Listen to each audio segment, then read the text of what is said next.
तो GST tally ERP time को open करेंगे और कुछ देर वेट करना है, डबल क्लिक करना पड़ेगा, लेकिन कुछ देर वेट करने के बाद पहले क्या होता था तुरंत एक्सेस हो जाता था। अब डबल एस्केप करेंगे अल्ट F1 करके, जैसे पहले क्रिएट कंपनी करते थे उसी तरह से यहाँ पे भी कंपनी को क्रिएशन करेंगे। तो यहाँ पे कंपनी कर देते हैं जैसे अफजल मोबाइल कंपनी, एड्रेस कर दिए बड़की हुआ, कंट्री क्या कर देते हैं इंडिया, स्टेट सेलेक्ट कर दिए झारखंड, पिन कोड कर दिए 828105, फ़ोन नंबर जो भी मोबाइल नंबर है यहाँ पे पुट करेंगे। फिर इस तरह से और भी जो मोबाइल नंबर है पुट करेंगे, फैक्स नंबर है तो वो भी देंगे, ईमेल आईडी है तो वो भी देंगे, और वेबसाइट है तो वो भी देंगे। और यहाँ पे फिनंशियल ईयर में 1/7/2017 वहाँ पे होगा, लेकिन क्यों 7वां महीना दिया गया, क्योंकि जीएसटी कब से अप्लाई हुआ था, 1 जुलाई 2017 से लागू हुआ था 2017। और यहाँ पे क्या कर देंगे एक्सेप्ट कर देंगे। एक्सेप्ट करने के बाद में जो मोबाइल कंपनी का सेटिंग्स होता था सेम सेटिंग्स करेंगे F11 F1। तो यहाँ पे सारा सेटिंग्स 1 बाय 1 आप पढ़ेंगे ना तो पता चल जाएगा कि इसमें मोबाइल कंपनी का सेटिंग्स कौन सा है। तो ये जो है for non trading account also, ये जो देख रहे हैं इसको क्या करना पड़ेगा, यस और एक्सेप्ट कर देंगे। फिर F2 करेंगे, फिर इसमें भी देखेंगे जो मोबाइल कंपनी का सेटिंग है वो सही है या नहीं, और उसको भी क्या कर देंगे एक्सेप्ट। फिर F3 करेंगे, F3 करने के बाद enable goods and service tax, क्योंकि इसमें सिर्फ हम लोग कौन सा पढ़ रहे हैं जीएसटी, इसको यस करेंगे। और यहाँ पे सेट आफ्टर जीएसटी डिटेल से इसको यस नहीं करिएगा, ये नो ही रहेगा, सिर्फ ऊपर वाला जीएसटी यस होगा। और क्या कर देंगे एक्सेप्ट। एक्सेप्ट करने के बाद में अब हम लोग स्किप करेंगे, अब तब F12 वर्क करेगा। अकाउंट्स इन्वेंटरी फॉर्म में जाएंगे, जो मोबाइल कंपनी का सेटिंग होता था वही सेम सेटिंग करके एक्सेप्ट। फिर वाटर एंट्री में जाएंगे, जो मोबाइल कंपनी का सेटिंग होता था वही सेम सेटिंग करके क्या कर देंगे एक्सेप्ट। अब अकाउंट्स इन्फो लेजर्स क्रिएट, तो यहाँ 2 लेजर पहले बना दे रहे हैं कैपिटल अकाउंट का, तो एक कर देते हैं अनुज कुमार, अंदर क्या हो जाएगा कैपिटल अकाउंट। पहले एक्सेप्ट कर देते थे, लेकिन अभी यहाँ पे भरना पड़ेगा कि अनुज कुमार का एड्रेस क्या है, कौन से कंट्री का है, कौन से स्टेट का है, क्या पिन कोड है ना। तो पैन कार्ड नंबर बताए थे कि 10 डिजिट्स का होता है, पहला 5 डिजिट अल्फ़ाबेट होता है, तो यहाँ APE कर दिए और 4 डिजिट कोई भी नंबर, और लास्ट में फिर एक डिजिट अल्फ़ाबेट। और सेट अल्टर जीएसटी डिटेल्स को क्या करेंगे गैस। और यहाँ पे आपको बताए थे रजिस्ट्रेशन टाइप में ये चारों का मीनिंग समझाए थे, लेकिन यहाँ पे क्या सेलेक्ट करेंगे रेगुलर, और is e commerce operator no, और GST IN UIN ये है 15 डिजिट्स का भरना पड़ता है। तो सबसे पहले स्टेट कोड होता है, तो ये जो अनुज कुमार था वो कौन से स्टेट का था, तो झारखंड में स्टेट कोड क्या मिला हुआ है 20। फिर ये अनुज कुमार का पैन कार्ड नंबर यहाँ पे लगेगा, फिर यहाँ पे कर दिए 1Z सपोज 5, तो ये लाइसेंस नंबर मिला हुआ है मुझे GST नंबर का मेरे फॉर्म के नाम से, कोई दिक्कत। फिर क्या कर देंगे एक्सेप्ट। फिर इसी तरह से दूसरा कर दिए Pappu Kumar under capital account. फिर एड्रेस चेंज कर देते हैं, क्योंकि अभी हम लोग सीख रहे हैं कि कैसे GST पे काम करते हैं। तो यहाँ पे कर दिए जैसे न्यू अलीपुर कोलकाता, तो ये कौन सा स्टेट का हो गया वेस्ट बंगाल। फिर यहाँ पे पिन को वहाँ का जो एरिया पिन कोड होगा वो देंगे चाहे जो भी हो। फिर यहाँ पे पैन कार्ड नंबर, ये पप्पू कुमार का पैन कार्ड नंबर यहाँ पे फिल करेंगे। और फिर यहाँ पे अल्टर GST डिटेल्स को यस। आप देखिए इसमें भी 15 डिजिट्स का होगा, लेकिन पप्पू कुमार तो उसका स्टेट तो अलग है ना, क्या स्टेट है, तो यहाँ पे उसका वेस्ट बंगाल का कोड मिला हुआ है कितना 19। फिर पैन कार्ड नंबर, फिर यहाँ 1Z क्या कर दिए 7 और एक्सेप्ट। इसी तरह से 2 बैंक अकाउंट BOI अंडर क्या हो जाएगा बैंक अकाउंट, और यहाँ पे सारा डिटेल्स आप भर सकते हैं कि IFSC कोड क्या है, अकाउंट नंबर क्या है, सारा कुछ भर सकते हैं, चेकबुक मिला है या नहीं। फिर क्या कर देंगे एक्सेप्ट।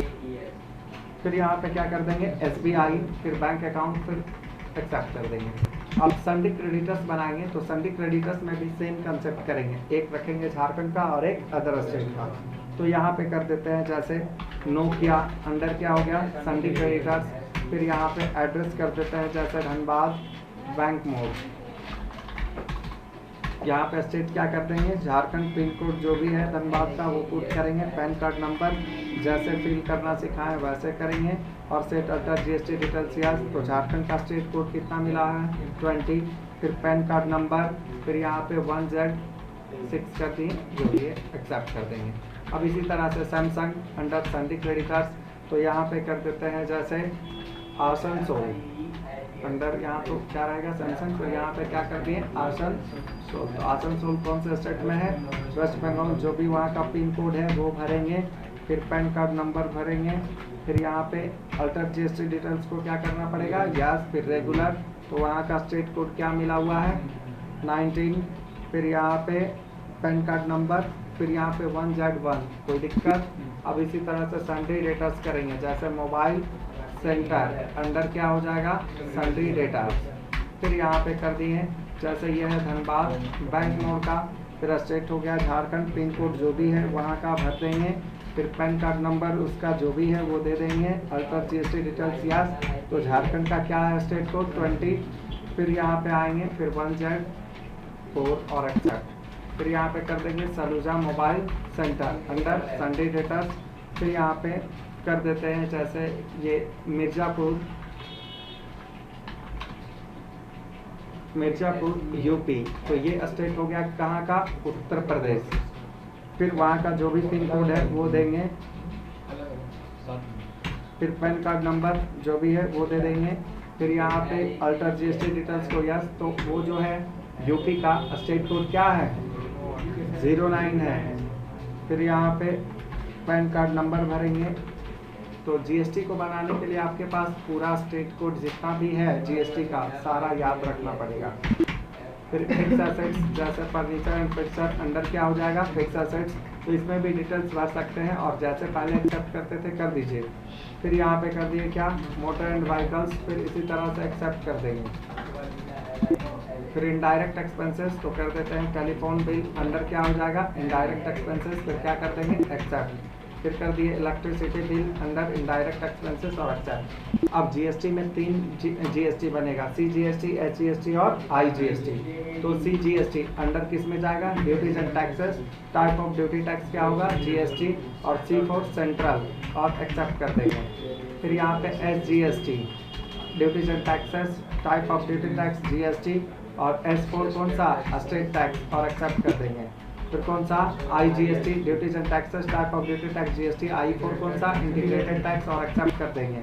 अब इसी तरह से एक बनाएंगे सेल्स अकाउंट अंडर क्या सेल्स अकाउंट, अब उसी तरह से एक्सेप्ट करेंगे। फिर एक कौन सा बनाएंगे परचेज अकाउंट अंडर क्या हो जाएगा परचेज अकाउंट और एक्सेप्ट कर देंगे, कोई दिक्कत। अब हम लोग जाएंगे इन्वेंट्री इन्फो में यूनिट्स ऑफ मेजर बनाएंगे। इन्वेंट्री इन्फो यहाँ पे यूनिट्स ऑफ मेजर क्रिएट, तो यहाँ पे सिंबल्स में क्या लिखना होगा पीसीएस, फॉर्मल नेम में क्या दे दिए पीसेस, क्योंकि मोबाइल तो हम लोग पीस में कर देंगे और ये कोड बांटा गया है कि किससे किसका क्या होगा है। जैसे बैग का बैग्स दिया हुआ है तो पीसेस का आप यहाँ पे देखिए पीसेस दिया हुआ है कोड और एक्सेप्ट कर दीजिए। फिर अब स्टॉक ग्रुप तैयार करेंगे, तो inventory info stock group create, तो जो कंपनी का नाम है कौन कौन सा कंपनी का प्रोडक्ट खरीदना है यहाँ पे करिए। वहाँ कैन क्वांटिटीज ऑफ आइटम्स भी एडेड था, यहाँ शुड क्वांटिटीज ऑफ आइटम्स भी एडेड, क्या कर देंगे यस और एक्सेप्ट। फिर इसी तरह से सैमसंग, फिर यहाँ पे यस। अब स्टॉक आइटम्स बनाएंगे, तो स्टॉक आइटम्स क्रिएट, तो 2 प्रोडक्ट ले लेते हैं नोकिया का, Nokia C3 under Nokia units piece standard rate yes, यहाँ रेट वाले कॉलम में भरेंगे जैसे 15,000 और खरीदारी रेट जो कर रहे हैं वो 18,000 में, और क्या कर देंगे एक्सेप्ट। फिर यहाँ पे कर दिए नोकिया C5 अंडर क्या नोकिया, हाँ इसमें एक मिस्टेक है, इसको क्या करना होगा क्योंकि जीएसटी रेट तो हम लोग भरे नहीं तो डिलीट कर दिए। अब स्टॉक आइटम्स क्रिएट करेंगे, तो यहाँ पे कर दिए Nokia C3 under Nokia units piece standard rate yes, यहाँ पे 15,000 और यहाँ पे क्या कर देंगे 18,000। अब जो है यहाँ सेट अल्टर जीएसटी डिटेल्स को यस करना होता है, पहले हम लोग डायरेक्ट एक्सेप्ट कर देते थे लेकिन यहाँ पे क्या करेंगे यस करेंगे। तो ये सारा टैक्स अभी ओपन नहीं होगा, पहले F12 एक टाइम कॉन्फ़िगरेशन करना होगा 1 टाइम, तो यहाँ पे है अलाउ HSN SSC डिटेल्स को क्या करना पड़ता है यस। फिर यहाँ पे जो आता है उसका नाम है अनेबल रिवर्स चार्ज कैलकुलेशन, ये भी यहाँ पे set type of goods yes, enable reverse charge calculation यहाँ पे क्या रहता है नो रहता है। उसके बाद फिर क्या है सेट इनएलिजिबल इनपुट क्रेडिट, ये भी क्या रहता है नो, सेलेक्ट वैल्यूएशन टाइप ये भी क्या रहता है नो, और show all GST tax type क्या रहता है यस। अब डिस्क्रिप्शन में भरिए कि क्या काम कर रहे हैं। HSN कोड में भरिए, कोई भी जो कोड प्रोडक्ट इंडिया का जो भी बना है वो कोड से जनरेट हुआ है। इस नॉन GST गुड्स को क्या कर देंगे, नो रहेगा। ये कैलकुलेशन टाइप ऑन वैल्यू और टैक्सेबिलिटी में क्या होगा, टैक्सेबल। तो आपको बताए थे कि रखा गया है GST को अलग अलग दायरे में। तो इलेक्ट्रॉनिक्स में कितना % रखा गया है, 28। तो ये C ऑटोमेटिक डिवाइड हो जाएगा 14 में और SB किसमें डिवाइड हो जाएगा, 14 में। अगर उसका 30 रहता % तो ये 15 में डिवाइड हो जाता। और क्या करेंगे, एक्सेप्ट। तो एक प्रोडक्ट जब इस तरह से बना तो हर एक प्रोडक्ट इसी तरह से बनेगा। फिर नोकिया यूनिट्स भी स्टैंडर्ड रेट यस, यहाँ पे 19,000, यहाँ पे कर देते हैं 22,000। फिर यहाँ सेट अल्टर GST रिटर्न्स को क्या करेंगे, यस। फिर यहाँ पे भर दिए मोबाइल, फिर जो भी कोड है, फिर यहाँ पे टैक्सेबिलिटी में टैक्सेबल, फिर 28%, फिर क्या कर देंगे, एक्सेप्ट। इसी तरह से सैमसंग A31 अंडर क्या हो जाएगा, सैमसंग यूनिट्स भी स्टैंडर्ड रेट यस, यहाँ पे कर देते हैं 19,000 और बेच रहे हैं 21,000 में। और फिर सेट अल्टर GST डिटेल्स को यस, फिर यहाँ पे कर दिए मोबाइल, फिर यहाँ पे कोड, फिर टैक्सेबिलिटी में टैक्सेबल, फिर 28%, फिर क्या कर देंगे, एक्सेप्ट। फिर इसी तरह से सैमसंग A51 अंडर क्या होगा, सैमसंग यूनिट्स में स्टैंडर्ड रेट यस, यहाँ 16,300 बेच रहे हैं 18,400 में। फिर एंटर करके आगे बढ़ेंगे, set alter GST details yes, यहाँ पे कर देंगे मोबाइल, फिर कोड, फिर यहाँ पे ऑन वैल्यू, यहाँ पे टैक्सेबल, फिर यहाँ पे 28%, फिर क्या कर देंगे, एक्सेप्ट। क्लियर है ये। अब आ गए गेटवे ऑफ टैली में। अब कहाँ पे जाएंगे हम लोग, अकाउंटिंग वाउचर में। जैसे पहले पूंजी लगाते थे उसी तरह से लगाएंगे। पूंजी लगाने के लिए कौन सा वाउचर है, रिसिप्ट वाउचर। फंक्शन क्या है, F6 कर देंगे, या फिर यहाँ पे देखिए लिखा हुआ है ना, माउस से भी क्लिक कर सकते हैं। आ गया रिसिप्ट, तो यहाँ पे F6 कर दिए। अब पहले जो है कौन सा है पूंजी लगाने वाले का नाम, अनुज कुमार, यहाँ पे कर दिए 9 लाख। फिर यहाँ पे DR आया तो CR में बदल दिए। दूसरा कौन सा था, पप्पू कुमार, फिर कर दिए 9 लाख। और यहाँ पे क्या कर देंगे, कैश, और फिर क्या करेंगे, एक्सेप्ट। फिर कुछ पैसा बैंक में लगाना पड़ता है तो उसके लिए कौन सा वाउचर का इस्तेमाल होता है, फंक्शन क्या है, F4। फिर यहाँ पे स्पेस करके पहले कैश, तो टोटल कैश मेरे पास दिखा रहा है। अब यहाँ पे कर दिए 20,000, क्या कर दिए 20,000, फिर एंटर, फिर स्पेस, फिर BOI, फिर यहाँ पे क्या कर देंगे, ये कैश का इंडेक्स भी भर सकते हैं कि 20,000 का कितना नोट देंगे, तो 2,000 का कितना नोट देंगे तो 20,000 होगा। तो 10 दिए तो कितना हो गया, 20,000, और एक्सेप्ट। फिर कैश, फिर यहाँ पे 20,000, फिर यहाँ पे क्या कर देंगे, SBI। तो ये इंडेक्स नहीं भी भरेंगे तो ज़्यादा टाइम आपको एंटर करना पड़ेगा, एक्सेप्ट फिर भी होगा। अब पेमेंट करने के लिए कौन सा voucher, payment voucher. Payment voucher का फंक्शन क्या है, तो किसको पेमेंट करेंगे, फिक्स एसेट्स को। तो पेमेंट पे क्लिक कर दिए, तो यहाँ पे कर दिए फर्नीचर एंड फिक्सचर, फिर कर दिए 30,000, फिर यहाँ पे मोटर एंड व्हीकल्स, फिर यहाँ पे कर दिए 30,000, फिर यहाँ पे क्या कर देंगे, कैश, और क्या करेंगे, एक्सेप्ट। अब परचेज करेंगे। परचेज करने के लिए परचेज वाउचर फंक्शन क्या है, F9। तो यहाँ पे एंटर करेंगे, फिर एंटर करेंगे यहाँ पे जैसे नोकिया, तो नोकिया ये देखना है कि ये कौन सा स्टेट का है, तो ये कौन सा स्टेट का है, झारखंड। झारखंड का स्टेट ये देखना बिल्कुल ही ज़रूरी है। तो यहाँ पे क्या है, झारखंड है, तो यहाँ पे नोकिया C3 कर दिए 500 और नोकिया C5 भी कितना कर दिए 500। तो इसमें भी खरीदते समय भी टैक्स लगेगा और बेचते समय में। तो अगर आप हैं झारखंड के और व्यापार भी झारखंड से ही हो रहा है तो उसमें 2 टैक्स लगता है, CGST और SGST।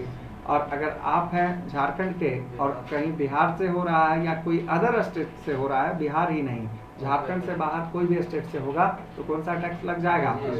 लेकिन आप सेम स्टेट में रह करके खरीदारी करिएगा, बिहार के हैं और बिहार में ही खरीदारी होगा तो उसमें भी क्या लगेगा, CGST और SGST। सेम स्टेट के लिए है CGST SGST, अदर स्टेट के लिए है। अब देखिए तो यहाँ पे IGST करेंगे तो इसका बैलेंस नहीं शो करेगा क्योंकि ये तो झारखंड का है, तो CGST और कौन सा SGST, और एक्सेप्ट कर देंगे। नोकिया के बाद कौन सा, फिर सैमसंग से परचेज कर रहे हैं तो ये वेस्ट बंगाल का है, तो यहाँ पे आ गए, यहाँ से सेलेक्ट कर देंगे पहले हम लोग सैमसंग A31 500 क्वान्टिटी, फिर यहाँ पे A51 क्वांटिटी में 500 और यहाँ पे एक कॉलम के बाद कौन सा टैक्स और एक्सेप्ट कर देंगे। अब क्या करेंगे, सेल करते समय भी सेल्स वाउचर एफेक्ट करेंगे तो वही सेम कंसेप्ट को अपनाना है। तो यहाँ पे मोबाइल सेंटर, यहाँ पे देखिए कहाँ है ये, तो झारखंड में आएंगे, फिर एंटर करते जाएंगे। तो यहाँ पे 250, फिर यहाँ पे भी कर दिए 250, फिर यहाँ पे भी आ गए 250, फिर यहाँ पे भी आ गए कितना 250 और एक कॉलम के बाद कौन सा हो जाएगा CGST और SGST और एक्सेप्ट कर देंगे। फिर इसी तरह से सलूजा, ये है उत्तर प्रदेश का, तो उत्तर प्रदेश का है तो यहाँ से फिर आएंगे 250, फिर यहाँ से आएंगे, फिर सेलेक्ट कर दिए 250, फिर यहाँ से आएंगे, फिर सेलेक्ट कर दिए 250, फिर यहाँ से आएंगे, फिर सेलेक्ट करते कितना और कौन सा टैक्स IGST और यहाँ पे क्या कर देंगे एक्सेप्ट। अब पैसा रिसीव करेंगे, रिसीव करने के लिए कौन सा वाउचर, रिसिप्ट वाउचर, फंक्शन क्या है F6। तो मोबाइल सेंटर 2540800, फिर यहाँ पे कर दिए सलूजा मोबाइल सेंटर 2540800 और यहाँ पे क्या कर देंगे कैश। अब पेमेंट करेंगे जिससे हम लोग सामान खरीदे थे, तो पेमेंट वाउचर F5, तो किससे करते थे, नोकिया से 2176000, फिर किससे करते थे, सैमसंग से 2259200। फिर यहाँ पे इनडायरेक्ट एक्सपेंसेस, टेलीफोन बिल खुद से भरना है, फिर इलेक्ट्रिसिटी बिल 2003.20 और इसमें ड्यूटीज एंड टैक्सेस को पेमेंट नहीं करेंगे क्योंकि ये सिंपल वे में पेमेंट नहीं होता है। अब बैलेंस शीट में जा करके देखेंगे प्रॉफिट एंड लॉस कितना हुआ और यहाँ पे ड्यूटीज एंड टैक्सेस में जा करके देखेंगे तो ये दो टैक्स आपको सेम दिखेगा CGST और SGST और आई जो दिखेगा वो बड़ा दिखेगा। ठीक है, तो फिलहाल आपके पास बैलेंस शीट GST में काम करने के लिए इस तरह से होना चाहिए, कोई दिक्कत। अब इसके बाद पहले इतना बनाएंगे तब आगे का काम होगा।